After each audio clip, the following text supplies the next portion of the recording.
नमस्कार, आप देख रहे हैं सी न्यूज भारत। मैं हूं आपके साथ स्नेहा सिंह। वक्त हो गया है न्यूज बुलेटिन का। इस बुलेटिन में हम जानेंगे कि कहां अंतर्राष्ट्रीय मोबाइल चोरों का किया गया भांडाफोड़ और कहां यूपीएससी अपने 35 करोड़ की चरस के साथ 3 तस्करों को किया गिरफ्तार। ऐसी तमाम खबरों पर विस्तार से करेंगे चर्चा। तो चलिए शुरू करते हैं खबरों का सिलसिला। गुजरात वरोडा के वागोडिया में गंदगी दिन पर दिन बढ़ती जा रही है, जिससे लोग परेशान हैं। गांव के तालाब का गंदा पानी की वजह से पशु और मनुष्य की जान को खतरा है। लोगों का आरोप है कि आरोग्य मंत्री नीलेश भाई पुरानी से अपील करने के बावजूद कोई पंचायत कर्मचारी ध्यान नहीं दे रहे हैं। पटेल हूँ एक गामनो रणछोडजी फळियानो नागरिक है। मारी आजूबाजू मारी पाछळना भागे जे तलाव आवेलू है एमां एटली बधी गंदकी है। आजूबाजूनी गटरो वारेली है। पंचायत में वारे घड़े रजूआत करवा छतां આજે 4-5 વર્ષથી રજૂઆત કરી છે, તે છતાં કોઈપણ જાતનું તાલુકા પંચાયત ગ્રામ પંચાયત ધ્યાન પર લેવા તૈયાર નથી। આરોગ્ય મંત્રીને 6 મહિના પહેલાં કીધું હતું ને આરોગ્ય મંત્રી બોલેલા છે વાઘોડિયાના સ્ટેજ પર કે હું જીતી જઈશ ને તો ચપટીમાં તલાવને વાઘોડિયા ગામ સુધારી દઈ। એની બદલે ઉપલા અધિકારીઓને અમારે એ જણાવવાનું કે તમે ગામમાં ઓંટો મારો, તલાવની પાછળ ઓંટો મારો અને જુઓ વાઘોડિયાની પરિસ્થિતિ શું છે। ખાલી ખાલી થઈ મંચ પર કે ઓફિસોમાં બેસી રહેવાથી આ એનું નિરાકરણ આવતું નહીં, જેથી કરીને અમે આ મીડિયાના માધ્યમથી ઠેઠ ગાંધીનગર સુધી અમારો અવાજ પહોંચાડવા માગીએ છીએ। દુકાનોએ ડોલો પહોંચાડી છે અને ખોટી ખોટી રિક્ષા ફેરવીને 100 રૂપિયા દંડની જાહેરાત કરી છે। એની બદલે વાઘોડિયામાં એટલા બધા ઢગલા છે કે જેની કોઈ વાત જ નહીં કરવાની। વાઘોડિયા કરતાં તો નાના નાના ગામડા સારા સુધરી ગયા છે ગંદકી બારામાં। વાઘોડિયાની પ્રજા આજે 30-35 વર્ષથી ત્રસ્ત થઈ ગઈ છે, જેથી કરીને વાઘોડિયાનું ઉપલું માથું બદલે અને વાઘોડિયાનો કોઈ। गुजरात से सीनू संवाददाता हुसैन मंसूरी की रिपोर्ट। कानपुर में अंतर्राष्ट्रीय मोबाइल चोरों का भांडाफोड़ किया गया है। राजनीतिक रैलियों एवं दरगाह मेला में घूम घूम कर मोबाइल चोरी को अंजाम देते थे। मोबाइल चोरों के पास से 5 दर्जन से अधिक मोबाइल बरामद किए गए हैं। स्मार्ट मोबाइल को नेपाल और देश के अन्य राज्यों में बेचा करते थे। स्वाट टीम मंसूर अहमद ने मौके से 61 मोबाइल और 2 तमंचों और कारतूस बरामद किए हैं। ये 3 अभियुक्त हैं। पीर मोहम्मद है, आमिर है, सुल्तान और एक फैसल उर्फ अनस है। ये 3 अभियुक्त पकड़े गए हैं। इनके पास से 61 एंड्रॉयड स्मार्टफोन बरामद हुए हैं। इनका तरीका काम करने का ये होता है, ये राजनीतिक रैलियां हैं या धार्मिक उत्सव है, इस अवसर पे जब भीड़ इकट्ठा होती है तो ये लोग उनके मोबाइल चोरी कर लेते हैं। चोरी करने के बाद ये यही नहीं कि यहाँ स्थानीय स्तर पर चोरी कर ले, ये कई जनपदों में और अन्य राज्यों में भी चोरी करते रहे हैं। इनके गैंग के और सदस्य भी हैं। ये 3 पहला कैच है मेरा, और इससे जो बरामदगी है आगे कोशिश हमारी चल रही है। इसको ये ले जाके नेपाल भेजने की बात बताए हैं अभी इंटरोगेशन में, और वहाँ से जो पैसा मिलता है तो उससे ये जीवन यापन करते हैं। सर, कितने और इसके गैंग के सदस्य हैं जो अभी तलाश? अभी इसके पूछताछ से ये 3 लोगों के नाम और बता रहे हैं जिनमें हम कार्य कर रहे हैं, और भविष्य में हम उनको भी गिरफ्तार करेंगे। IMEI करने का मामला भी अभी इनका IMEI मिल गया है, इनके 61 मोबाइल का। हमने इसको फ्लैश भी किया है जनपदों में भी, और अन्य जगहों पे जहाँ पूर्व में के इनके मुकदमे रहे उनको भी भेज रहे हैं हम, कि देख लें अगर वो IMEI उनसे कनेक्ट होता है तो ठीक, नहीं तो बाकी हम टेक्निकल ओपिनियन भी लेंगे इस पर कि IMEI रीराइट तो नहीं की गई है। क्या ये कुछ मोबाइल ऐसे तो नहीं कि पाकिस्तान भी इन्होंने बेचे हों? अभी इस तरीके की कोई इन्फॉर्मेशन नहीं है हमारे पास इंट्रोगेशन के दौरान। बाकी विवेचनात्मक कार्रवाई के अंतर्गत कोई बात आती है तो फर्दर एक्शन। कई देशों में इनके द्वारा मोबाइल बेचे जा रहे हैं। एक देश का अभी इन्होंने एडमिट किया है कि नेपाल में इन्होंने बेचा है। क्या अन्य देश में सामने अब विवेचना में देखते हैं इसका क्या आता है। कानपुर से सीनू संवाददाता आयुष मिश्रा की रिपोर्ट। ललितपुर पावर प्लॉट परिसर में बजाज एनर्जी के CEO ANSR एवं रेलवे विभाग के CGSR राघवेंद्र सिंह ने फ्लाई ऐश की CV रैंक को हरी झंडी दिखाकर पंजाब स्थित सीमेंट प्लांट के लिए रवाना किया है। इस अवसर पर पावर प्लॉट रेलवे विभाग एवं एशटेक इंडिया के वरिष्ठ अधिकारीगण उपस्थित रहे। इस उपलब्धि पर पावर प्लॉट के प्रबंध निदेशक विनय कुमार सिंह बनकोटी ने इस शानदार उपलब्धि के लिए CEO श्री ANSR व CEO डॉक्टर अजय विक्रम सिंह एवं LPGCL टीम के अथक प्रयासों की सराहना की है। शुरू से ही Lalitpur power generation company limited ने फ्लाई ऐश के निस्तारण के लिए केंद्रित दृष्टिकोण अपनाया था, जिसकी परिणत में 100% फ्लाई ऐश निस्तारण संपन्न हो सका है। ललितपुर से सी न्यूज संवाददाता जितेंद्र यादव की रिपोर्ट। आज रघु मैरिज होम कठूमर पर भारतीय जनता पार्टी विधानसभा की 5 मंडल अध्यक्षों की बैठक हुई, जिसमें आगामी 16 दिसंबर को अलवर में जन आक्रोश रैली के संदर्भ में कार्यकर्ताओं से विचार विमर्श कर ज्यादा से ज्यादा संख्या में रैली की सफल बनाए, इस बारे में चर्चा की। कठूमर विधानसभा में से लगभग 1000 कार्यकर्ता इस रैली में जाएंगे। ऐसे में कार्यकर्ताओं से निवेदन किया और अपील की कि सभी कार्यकर्ता अपने विचार रखें। इस अवसर पर भाजपा अलवर दक्षिण के जिला महामंत्री और कठूमर के प्रभारी शिवलाल मीणा, पूर्व विधायक रमेश खींची व अन्य लोग मौजूद रहे। राजस्थान से सी न्यूज संवाददाता सुरेंद्र सिंह गुर्जर की रिपोर्ट। पुलिस अधीक्षक एस आनंद ने मंगलवार को बताया कि यूपी एसटीएफ एसओजी व थाना रोजार पुलिस की संयुक्त टीम ने बीती रात अवैध मादक पदार्थ की तस्करी करने वाले गिरोह का खुलासा करते हुए बहराइच के 3 मादक पदार्थ तस्कर बबलू कुमार सोमकर, राम कुमार व मोहम्मद हनीफ को थाना रौजा क्षेत्र के बावलखेड़ा में सामुदायिक स्वास्थ्य केंद्र तिराहे के पास से गिरफ्तार किया है। तस्करों के कब्जे से टीम की करीब 17 किलो 500 ग्राम चरस, मोबाइल फोन, 1700 रुपये व नेपाल का एक मोबाइल सिम बरामद हुआ है। उन्होंने बताया कि बरामद चरस की कीमत अंतर्राष्ट्रीय बाजार में करीब 35 करोड़ रुपए है।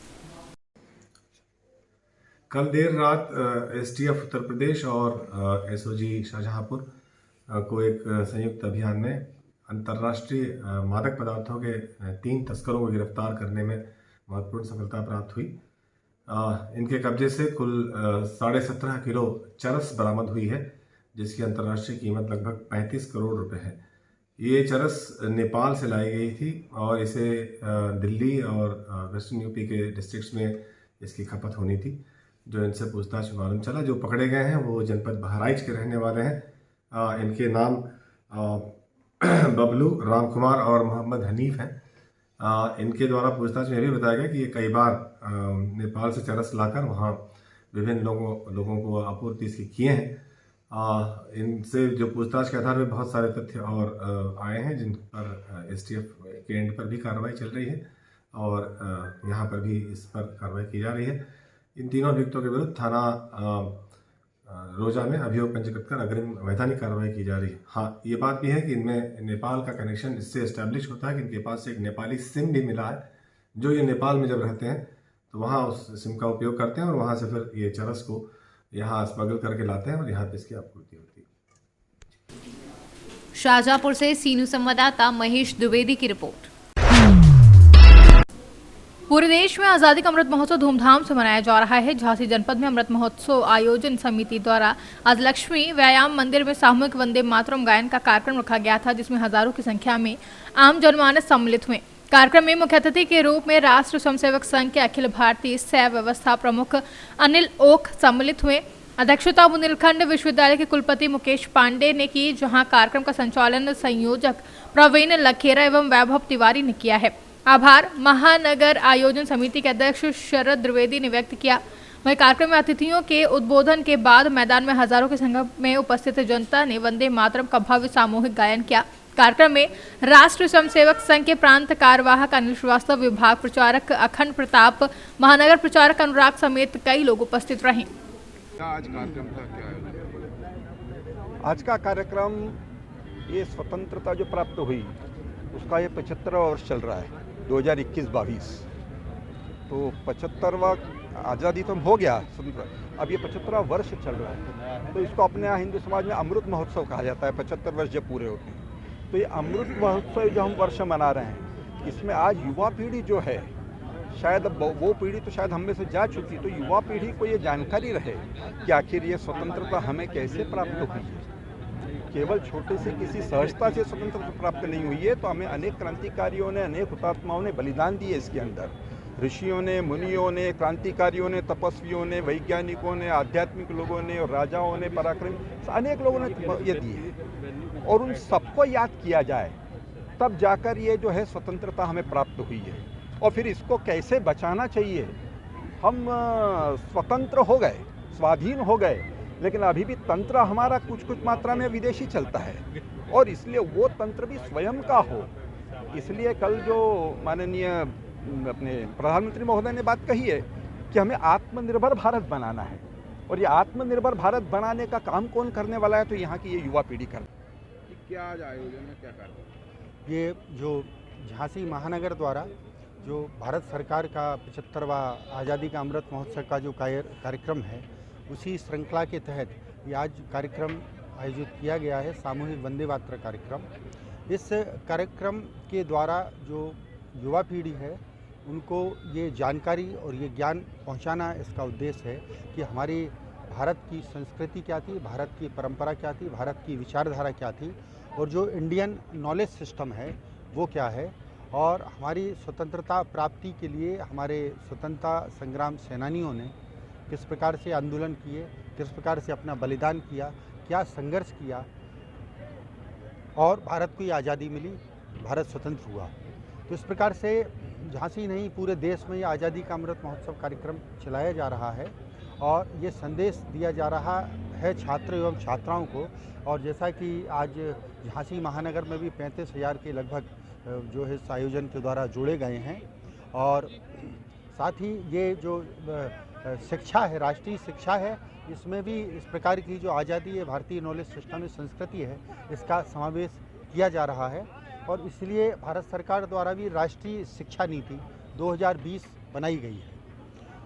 तो ये अच्छे कार्यक्रम हैं, एक छात्रों को एक दिशा मिलती है, हमारी भारतीय संस्कृति, भारत के बारे में नॉलेज मिलती है और बहुत अच्छा आयोजन हुआ और मुझे आकर यहाँ पर बहुत अच्छा महसूस हो रहा है। झांसी से सी न्यूज संवाददाता अतुल वर्मा की रिपोर्ट। दुमका शिकारीपारा थाना क्षेत्र के पत्थर औद्योगिक क्षेत्र के मकड़ा पहाड़ी में आज जिला खनन पदाधिकारी कृष्ण कुमार किस्कू पहुंचे और अवैध रूप से चल रहे क्रशरों और पत्थर खदानों की जांच की। जांच टीम को देखते ही मंडी में भगदड़ मच गई और क्रेशर तथा खदान के कर्मी भाग खड़े हुए। इसी तरह एक क्रेशर पर जब डीएमओ पहुंचे तो क्रेशर के कर्मी भाग खड़े हुए। तब डीएमओ ने तात्कालिक रूप से 17 दिसंबर तक उक्त क्रेशर को सील कर दिया और नोटिस में 17 दिसंबर तक कार्यालय आकर अवैध कागजातों को दिखाने का आदेश जारी किया। वहीं दूसरी तरफ मकड़ा पहाड़ी में 118 बीघा गोचर भूमि पर चल रहे अवैध रूप से पत्थर खदानों का निरीक्षण भी किया। बाद में पत्रकारों से बात करते हुए डीएमओ ने कहा कि किसी भी हाल में अवैध पत्थर खनन एवं क्रेशर यूनिट को नहीं चलने दिया जाएगा। उन्होंने पत्रकारों के सवाल के जवाब में कहा कि मकड़ा पहाड़ी के गोचर भूमि पर चल रहे अवैध पत्थर खदानों के संचालकों की पहचान की जा रही है, जिस पर कार्यवाही की जाएगी। उन्होंने आगे कहा कि जो भी क्रशर यूनिट अवैध रूप से चलते हुए पाए गए उन्हें ध्वस्त कर दिया जाएगा। हमारा ये बार बार प्रतिवेदित किया जा रहा था कि मकड़ा पहाड़ी में अवैध खनन जारी है। आज प्रथम बार हमारा आगमन हुआ यहाँ और ये बात सही पाया गया कि इस पर अवैध रूप से खनन किया जा रहा है और जितने भी अवैध खनन करता है उनकी जानकारी अभी एकत्रित की जा रही है। यहाँ के ग्रामीणों से मिलकर यहाँ के जो ग्राम प्रधान वगैरह हैं उनसे बैठक करके इसकी कंप्लीट जानकारी ली जाएगी। दुमका से सीनू संवाददाता सद्दाम हुसैन की रिपोर्ट। झांसी में राजकीय संग्रहालय में आयोजित ideal couple of Jhansi award समारोह में मुख्य अतिथि विधायक रवि शर्मा ने जीवन पथ पर आपसी सामंजस्य के साथ आगे बढ़ते हुए 1 दर्जन से अधिक नगर के गणमान्य लोगों को सम्मानित किया। इस अवसर पर विधायक ने कहा कि आज के दौर में जो लोग वैवाहिक जीवन को खुशी और उत्साह के साथ जी रहे हैं, ये सबसे बड़ी जरूरत है, क्योंकि पारिवारिक दायित्वों को निभाना आज के दौर में बड़ी कठिन चुनौती है। ऐसी चुनौती से पार पाते हुए जो लोग वैवाहिक जीवन को सुखमय तरीके से जी रहे हैं, वह निश्चय ही समाज के लिए आइडियल है। ये दरअसल मार्केट संवाद के तत्वाधान में हम लोगों ने आइडियल कपल ऑफ झांसी का अवार्ड दिया है, जो वैवाहिक जीवन को सफलतापूर्वक जी रहे हैं। हम चाहते हैं कि आने वाली पीढ़ी इन लोगों से प्रेरणा ले कि ये लोग जिस प्रकार से 10, 20, 25, 30 सालों से वैवाहिक जीवन जी रहे हैं, हम लोग भी ऐसी ज़िंदगी जिएं। और यही उद्देश्य को लेकर हमने झांसी के करीब 15 लोगों को ideal couple of Jhansi award दिया है। इस कार्यक्रम में मुख्य अतिथि के रूप में विधायक रवि शर्मा, विशिष्ट अतिथि के रूप में उप नियंत्रक सिविल डिफेंस मुनीश कुमार गुप्ता जी और विधायक प्रतिनिधि दिलीप पांडे जी के अलावा रामकुमार अंक शास्त्री जी भी मौजूद रहे। ब्यूरो रिपोर्ट, सी न्यूज़।